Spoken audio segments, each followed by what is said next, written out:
1914. A small island and a vast ocean around it. There is no human settlement, no city on this island. Just a lighthouse and a mystery hidden in the depths of the sea.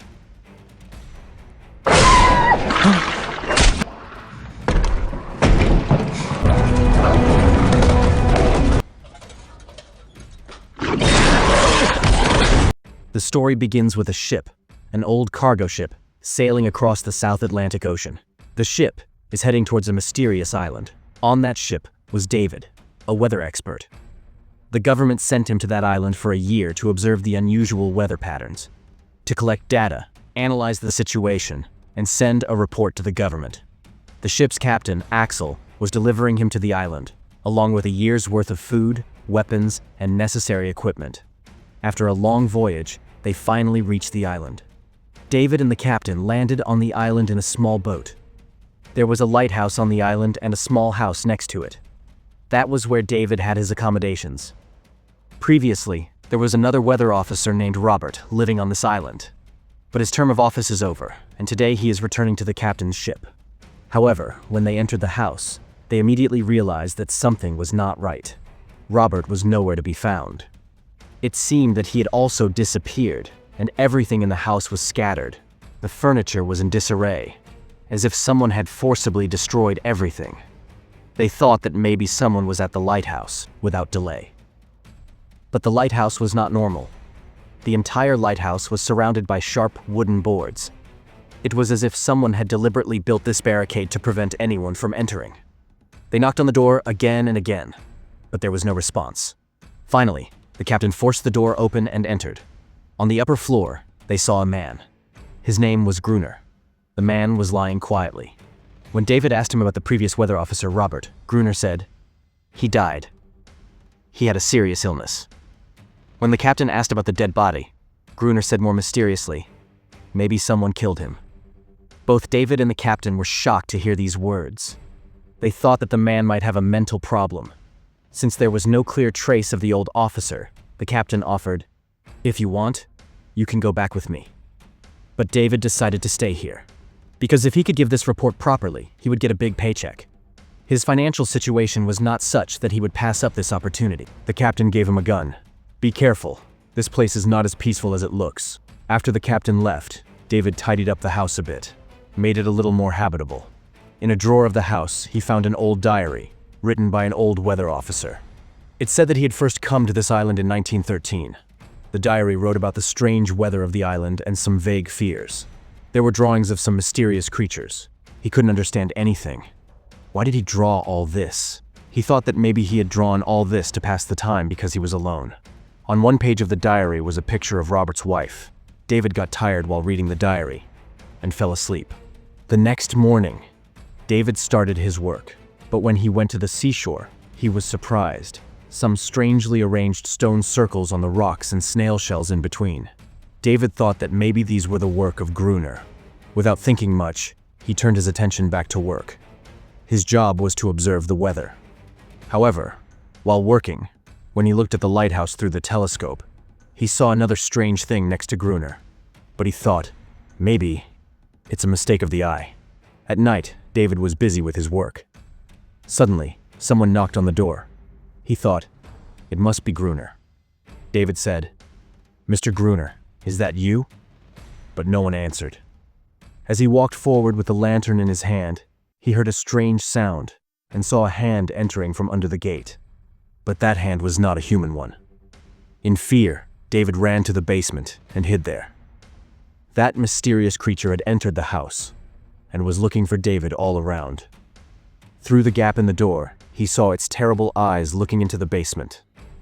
David got very scared and stabbed him in the eye with a knife, and the creature screamed and ran away from there. In the morning, he saw some footprints in the sand. The footprints were definitely not human, and they ended in the sea.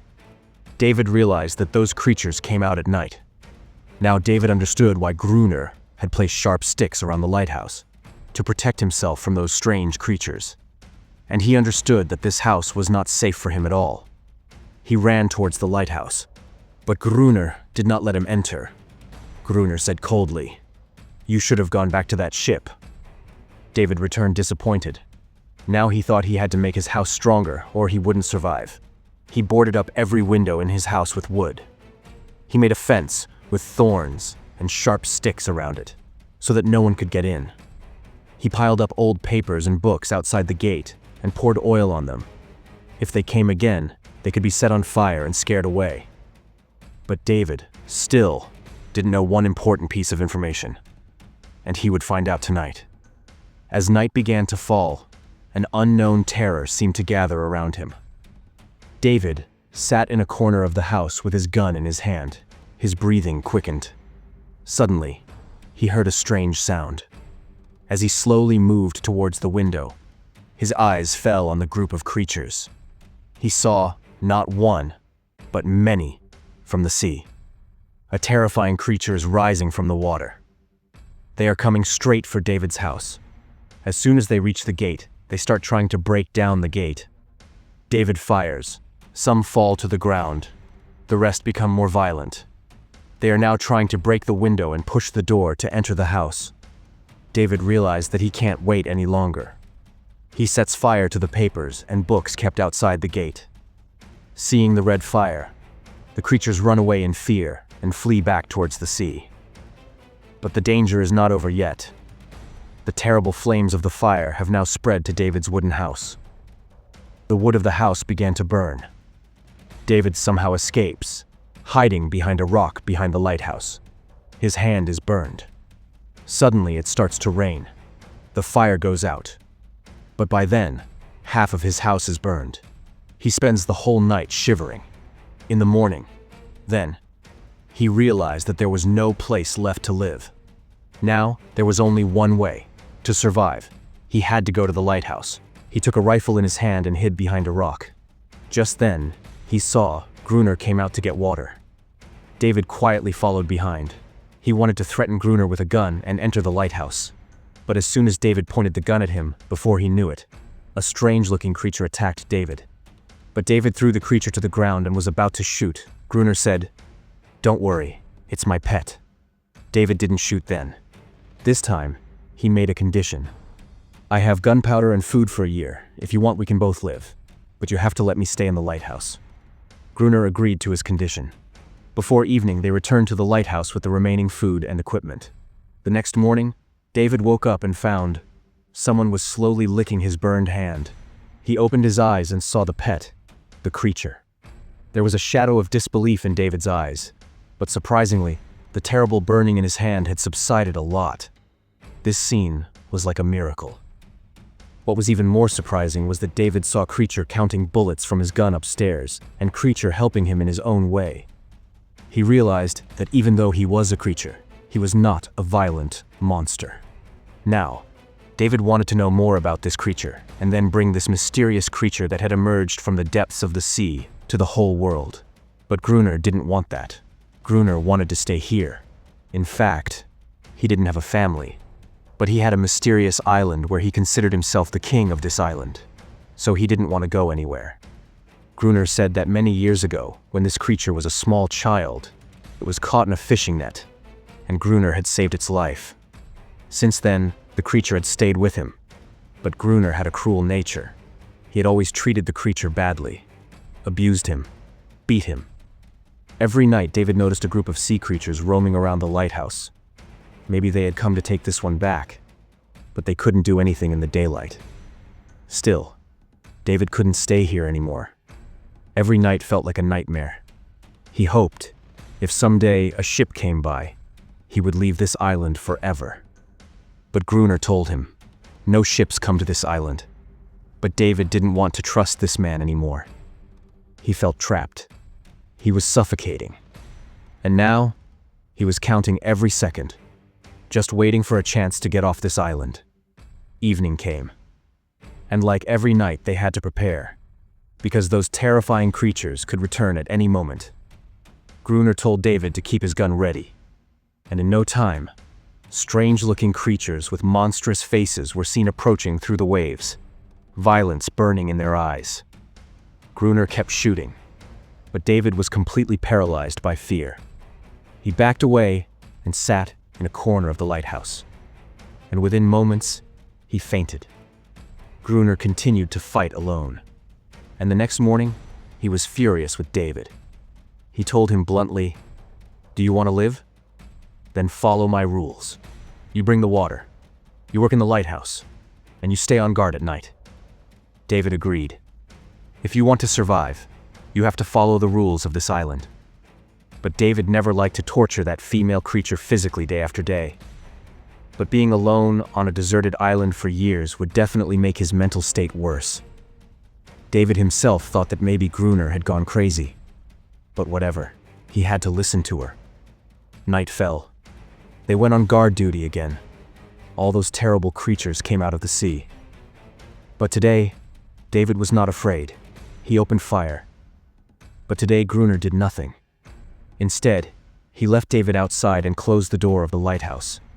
He wanted David to learn how to fight these creatures himself. David screamed for help, but no one helped him. In the morning, when Gruner opened the door, he saw David sitting in front of the gate, covered in blood. But there was no fear in his eyes anymore. Now he knew how to fight. Time passed like this. Lighthouse work during the day, fighting with the creatures at night. And in the meantime, a strange relationship gradually develops between David and the female creature. David names her Anarius. Now he understands how difficult it is to be alone. Maybe Anarius is also spending his life imprisoned here, leaving his family. After a few days, David notices that the attacks of the creatures are gradually decreasing. He thinks, maybe they have gone from here to another lighthouse out of fear. But Gruner warns him and says that they are now increasing in number and breeding themselves. One night, a fatal mistake is made. Gruner and David are so engrossed in a game of chess that they forget to turn on the lighthouse light. Taking advantage of the darkness, the creatures attack. The creatures never thought they would grow in number. They start climbing the lighthouse very quickly, and Gruner and David attack them. But David and Gruner fight the creatures together again, and here we see a very big fighting scene. Gruner runs out of bullets, so he runs away. But at that moment, Gruner is seriously injured in the leg. But the creatures are entering the lighthouse. David continues to fight alone, and as he fights, he realizes that it will not be possible to kill the creatures because they are too many. So David and Gruner somehow climb to the top of the lighthouse and lock themselves in a room there. The creatures try to kill them all night, but cannot. Eventually, it is morning. In the sunlight, the creatures return to the sea. Anarius tries to heal Gruner's wounds, but David understands that he can't survive like this for long. The bullets are running out and the food is almost gone. Just then, David sees a ship in the sea. He quickly goes to send a signal with a flare gun, but Gruner stops him. Because he doesn't want David to leave the island. He wants to snatch the gun in his hand, but suddenly, Anarius attacks Gruner. He doesn't want David to get hurt. Meanwhile, before David's eyes, that ship slowly disappears, and he understands that this island is now his prison for life. Now, he had nothing else to do. Day after day passed like this. Gruner was still as cruel as before, torturing both David and Anarius. However, the most cruelty was inflicted on Anarius. David couldn't accept it at all. One day, David gave Anarius a small toy boat made of whalebone. A little smile appeared on Anarius's face. But in this dark world, it was like a little light. But Anarius seemed to think something while holding the boat. Then he took David to a corner of the island, where a real boat was hidden.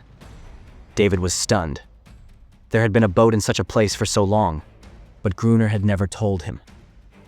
When David asked Gruner, he coldly said, "Yes, I know there is a boat here."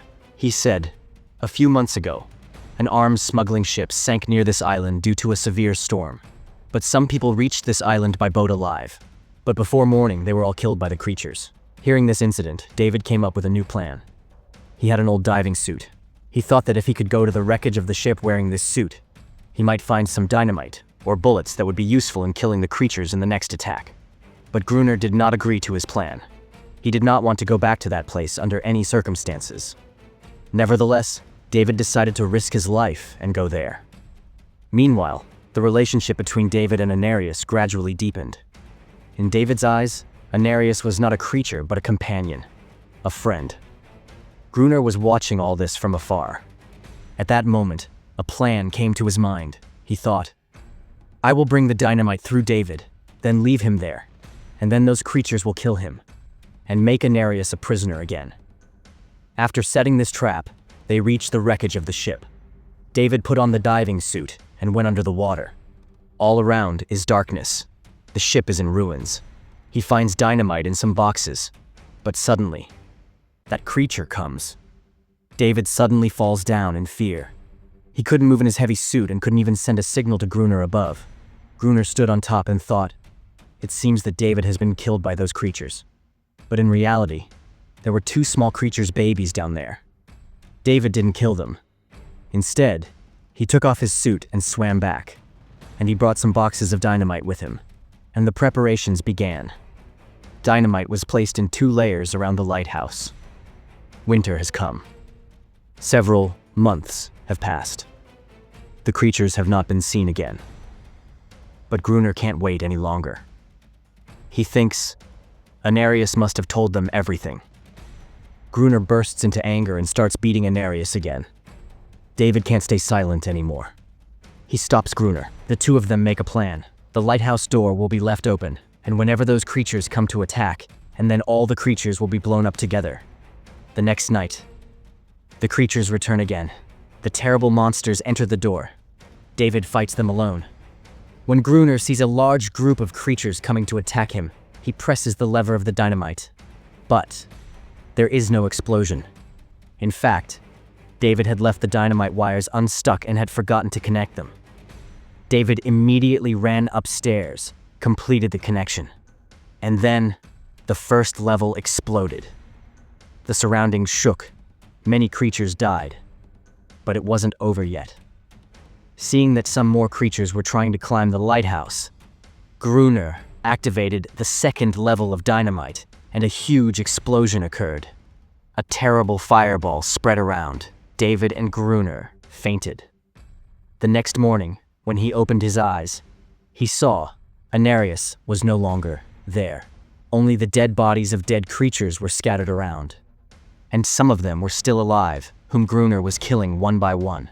That's when David saw a necklace around the neck of a dead creature. Suddenly, he thought, were they really creatures? Or were they a different civilized nation? Then every day David hears the cries of those little children floating from the seashore. They have lost their families. Everything they have is destroyed. Just because of human jealousy and misunderstanding. David realizes what a big mistake he has made. Then David makes a small circle on that seashore. And in the middle of it, he puts that little toy boat for Anarius, thinking that Anarius might come back after seeing this, even after waiting for a long time. But Anarius never comes back. One day, David suddenly saw a picture of a girl in Gruner's diary, and this is the picture that he saw in Robert's diary on the first day. In fact, this girl was Robert's wife who died on this island, and Robert was the first meteorologist on this island who came to this island about 1 year ago. Robert changed her name to Gruner because he did not want to leave this island and go anywhere else. The next morning, he saw that the boat placed between the rocks was no longer there. And there, he saw a little creature's baby who was playing with that boat. David threw his stick into the rocks. He wanted to show that he did not want to fight with anyone. He just wanted to be friends with them. After a while, Anarius came out of the sea, and behind him came the whole group of creatures. But this time they did not attack David. They also wanted peace.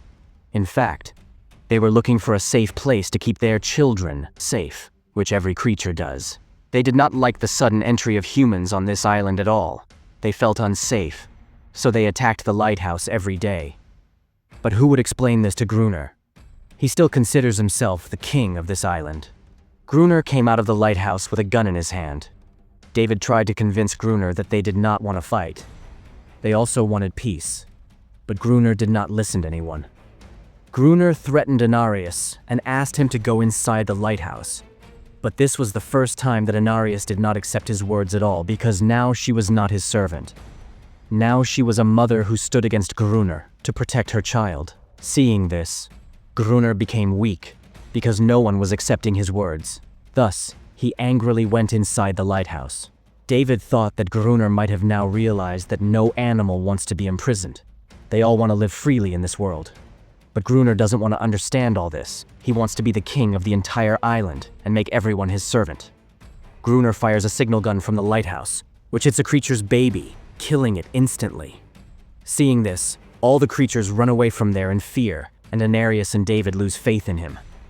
David runs inside the lighthouse and starts beating Gruner and says, "Why did you do this? They just wanted peace." But Gruner, without listening to anyone, this time he took a tool and went to kill David. He immediately called David by his real name, Robert. Then Gruner stopped. Actually, Robert was never so violent and selfish. He lost his wife, and after living alone in depression for a long time, his mental health had completely deteriorated. But now he realized his mistake. So he surrendered himself to those creatures, and those creatures who lost their families because of Gruner. They killed Gruner in an instant and took revenge on their family. David locked himself inside the lighthouse. Time passed like this, and after 1 year, a government officer came to this island and brought another weather officer. And from now on, this new weather officer will monitor the weather of this island. But here, David mistakenly thought that Gruner was the government officer David. And David did not correct his mistake, and quietly went to the balcony and stood there, because David did not want to go anywhere from here. Meanwhile, Anarius was happy with his family, and now he and his children have established full rights on the island. They will never be afraid of a man like Gruner again. Anarius knows that now they can live freely on the island and in the sea. This is exactly how this masterpiece movie ends. If you love mind-bending mysteries and jaw-dropping twists, don't forget to like, share, and subscribe, because here at Mystery Recaps, we don't just tell stories, we decode them.